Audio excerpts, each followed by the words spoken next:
Donc, dérivées de fonctions usuelles. Donc, quand on a donc des fonctions, donc là on voit cela en première, on voit différentes fonctions types qui vont nous aider par la suite à dériver des fonctions plus compliquées. Et donc, ces fonctions, elles sont données. Et donc, généralement, on donne ça sous forme d'un tableau avec par exemple la fonction, donc par exemple une fonction qui est égale à k, qui est une constante, sa dérivée, ça va être égal à 0. La fonction identité, c'est-à-dire qu'il y a x associe x, qui est définie sur R, sa dérivée va être 1. La fonction x au carré, donc qui est définie sur R, sa dérivée, ça va être 2x. Donc en fait, ce que l'on fait, c'est qu'on descend le 2 qui est devant le x, donc ça fait 2x. Ensuite, x puissance 3, même principe, on descend le 3 devant quand on fait la dérivée, et ça donne 3x au carré. Donc ce qui est important, c'est qu'il y a l'ensemble de définition de la fonction qui est R ici, c'est-à-dire R c'est l'ensemble des nombres, c'est-à-dire c'est les valeurs pour lesquelles on prend le x, et il y a aussi l'ensemble de dérivabilité, donc c'est l'ensemble sur lequel est définie la dérivée. Donc dans ce cas-là, toutes les fonctions qu'on vient de voir, c'est R. Donc comme on dit, quand on dérive x puissance 3, ça donne le 3 qui vient devant et on soustrait 1 à la puissance, ça fait 3x puissance 2. Et ça, on peut ensuite le généraliser x puissance n, avec n un entier naturel sauf 0. Ça, c'est l'ensemble des entiers naturels n étoiles privés de 0, c'est-à-dire les entiers positifs privés de 0. Donc quand on dérive x puissance n, même principe, on descend le n qui est devant et on fait n-1 dans la puissance, donc ça donne n x puissance n-1 pour la dérivée de x puissance n, et donc c'est également défini sur R. Ensuite, on a la fonction racine. Donc la fonction racine, elle est définie sur R+, c'est-à-dire tous les nombres positifs qui existent, c'est-à-dire entre 0 et plus l'infini. R+, c'est égal à 0, point virgule, plus l'infini, 0 inclus, infini toujours exclu. Et cette fonction, sa dérivée, c'est, il faut s'en souvenir, 1 sur 2 racine de x. Bien sûr, donc la dérivée, elle, par contre, là on a un cas où la fonction, elle n'est pas dérivable sur le même ensemble qu'elle est définie, puisque ici, il y a en plus une étoile, c'est-à-dire qu'on retire 0. Ça, c'est l'ensemble exclu 0, point virgule, plus l'infini exclu, c'est-à-dire qu'on a exclu 0. Pourquoi? Parce qu'on ne peut pas diviser par 0. Si on met x à la place de 0, ce ne sera pas défini. Donc ensuite, il faut aussi se souvenir de la fonction inverse 1 sur x qui est définie sur R étoile, c'est-à-dire l'ensemble des nombres qui existent sauf 0. Et ensuite, sa dérivée, donc ça va être moins 1 sur x au carré, et elle est définie, enfin elle est dérivable également sur R étoile. Et après, on peut généraliser cela pour un n 1 sur x puissance n avec n qui appartient à R étoile, n étoile. C'est-à-dire que le n qui est là, c'est un entier positif, sauf 0. Et donc elle est définie sur R étoile, puisqu'on n'a pas le droit de diviser par 0, donc on n'a pas le droit de diviser par 0, donc x ne peut pas être égal à 0. Et donc l'expression de la dérivée, ce sera moins n sur x puissance n plus 1, également définie sur R étoile. Donc ça, c'est possible de la prendre, mais on peut quand même, en réalité, cette formule-là, on peut de 1 sur x puissance n, on peut la retrouver avec x puissance n si on dit par exemple que n, c'est un entier, mais un entier qui peut être négatif, parce que je rappelle que 1 sur x puissance n, c'est égal aussi à x puissance moins n. Donc si on applique la même formule que là, mais avec moins n, on pourrait retrouver cette formule-là, en regardant un petit peu. Donc ensuite, regardons par exemple la démonstration. Comment est-ce qu'on fait pour montrer que la dérivée de racine de x, c'est 1 sur 2 racine de x? Donc en fait, ce qu'il faut faire, c'est déjà définir le taux d'accroissement. Donc taux d'accroissement, taux d'accroissement de f entre x et x plus h. Donc avec h, h c'est un nombre qui appartient à R étoile. Donc qu'est-ce que c'est que le taux d'accroissement? C'est comme quand on calcule un coefficient directeur, donc je vais l'appeler t de h parce que ça va dépendre de h. Ça va être égal à donc f x plus h moins f de x. Donc en fait, on fait la soustraction des deux images de ces deux nombres et on soustrait ces deux nombres, c'est-à-dire x plus h moins h. Il va plus rester, donc les h vont s'enlever. Les h vont s'enlever. Qu'est-ce que j'ai dit? Non, x plus h moins x. Donc les x vont s'enlever au dénominateur. On va obtenir f de x plus h moins f de x sur h. Ça, c'est le taux d'accroissement, mais on va quand même l'adapter avec la fonction racine. Donc du coup, f de x plus h, ça va donner racine de x plus h moins racine de x sur h.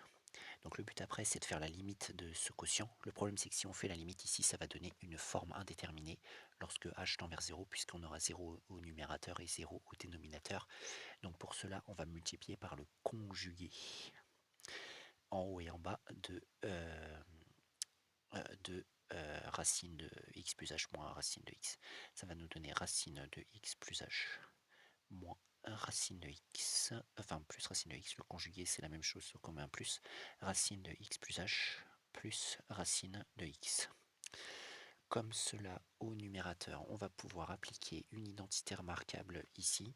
Ça va nous donner l'identité remarquable qui est la troisième identité remarquable. Quand on a a moins b facteur de a plus b, ça fait a au carré moins b au carré. Donc du coup on va obtenir x plus h au carré, c'est-à-dire a au carré, moins b au carré, c'est-à-dire racine de x au carré, sur le dénominateur qui est h fois, entre parenthèses, racine de x plus h, plus racine de x.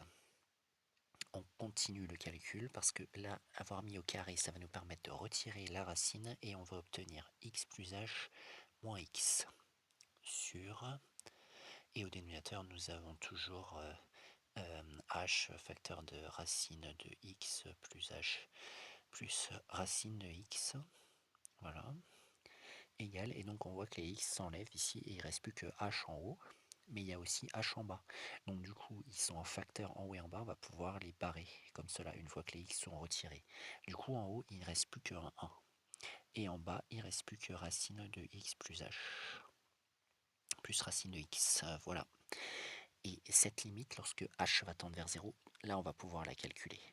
Donc du coup, on va faire limite lorsque h tend vers 0 de t de h, le taux d'accroissement de f entre x et x plus h lorsque h tend vers 0. Ça va être égal à la limite lorsque h tend vers 0 de 1 sur racine de x plus h plus racine de x. Et donc lorsque h va tendre vers 0, donc on peut remplacer h par 0 pour voir ce que ça va donner. Si ça donne quelque chose de valable, c'est-à-dire quelque chose qui n'est pas indéterminé, eh bien on va pouvoir dire que c'est le résultat. Et ici, si h tend vers 0 ici, il ne va plus rester que x sous la racine, ça va donner racine de x qui va s'additionner à l'autre racine de x. Et ça va nous donner 1 sur 2 racine de x. Et on obtient donc une limite finie. Lorsqu'on obtient une limite finie, ça veut dire qu'on obtient le nombre dérivé de la fonction f en x, ce qui correspond à f' de x. Donc nous avons montré que f' de x est égal à 1 sur 2 racines de x. Il faut quand même préciser que le x qu'on avait choisi au départ appartenait à r et plus étoile. X appartenait à r plus étoile, on aurait dû le préciser au départ, c'est-à-dire tous les nombres sauf positifs, tous les nombres qui existent positifs sauf 0. Donc ça, c'était la démonstration pour montrer que f' de x est égal à 1 sur 2 racine de x pour la fonction racine. Maintenant, imaginons qu'on fait la même chose avec la fonction f qui est la fonction inverse. Donc, même chose, on fait le taux d'accroissement, donc qu'on va appeler t de h, entre x et x plus h, avec h un nombre qui appartient à r étoile. Donc du coup, ça va nous donner f de x plus h moins f de x sur, donc là ça va x plus h moins x, les x vont s'enlever, il va rester f de x plus h moins f de x sur h. On remplace par l'expression de la fonction, ça va nous donner 1 sur x plus h moins 1 sur x parce que je rappelle que la fonction, c'est la fonction qui a x associé 1 sur x, donc l'image de x plus h, ça fait 1 sur x plus h, sur h égale, et donc maintenant, on a une fraction, comme on dit, à plusieurs étages, donc on va la remettre bien comme il faut, donc on va déjà mettre au même dénominateur en haut et en bas.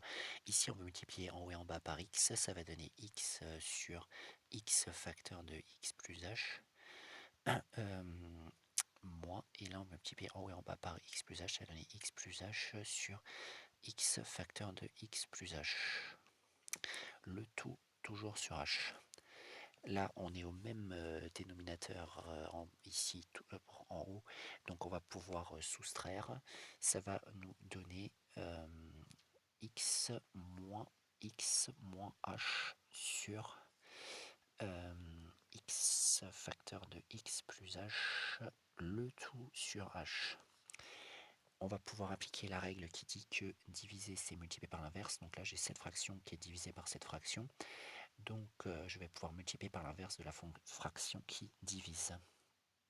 Et donc également ici il y a les x qui vont s'enlever, donc il ne va plus rester que moins h sur x facteur de x plus h. Et je multiplie par l'inverse de h sur 1, c'est-à-dire que je multiplie par 1 sur h. Qu'est-ce qu'on remarque ici? C'est qu'il y a h au dénominateur et au numérateur en facteur, on peut donc les simplifier. Il ne va plus rester que moins 1 au numérateur, ici il n'y a plus que moins 1 qui se multiplie avec ce 1, ça fait moins 1, et au dénominateur on n'a plus que x facteur de x plus h, parce que ce h a disparu, il a été remplacé par 1 par simplification. Et là, on va pouvoir calculer la limite lorsque h tend vers 0. Parce que quand on fait le taux d'accroissement, il y a ça tend toujours pas vers une forme indéterminée quand on fait la limite. Donc il faut toujours modifier l'expression. Là, on l'a modifié en faisant ce petit calcul. Il doit toujours y avoir un h qui doit se simplifier en haut et en bas. Et donc, on va faire maintenant la limite du taux d'accroissement, c'est-à-dire limite lorsque h tend vers 0 de t de h. Et donc ça va faire la limite de ce qu'on a calculé, c'est-à-dire la limite de moins 1 sur x facteur de x plus h, lorsque h tend vers 0. Et là, quand h tend vers 0, ça ne va pas nous poser de problème, on remplace h par 0 et on voit que ça ne va pas faire une forme indéterminée. On va avoir x fois x qui va donner x carré au dénominateur, parce que dans la parenthèse ici, ça va juste donner x, et au numérateur, on a 1, donc ça va donner moins 1 sur x au carré, qui est égal à f' de x, puisqu'on obtient une limite finie qui dépend uniquement de x. Donc oui, on aurait dû préciser que x bien sûr appartient à R étoile, il ne peut pas être égal à 0 puisque on n'est pas autorisé de diviser par 0 et ce ne serait pas défini ici, mais pour tout x différent de 0, ça fonctionne bien, f' de x est bien égal à moins 1 sur x carré. Donc voilà les formules usuelles des dérivés qu'il faut connaître pour ensuite faire des dérivés plus compliqués, et également la démonstration pour la fonction racine et la fonction 1 sur x qu'il faut peut-être savoir grâce au taux d'accroissement.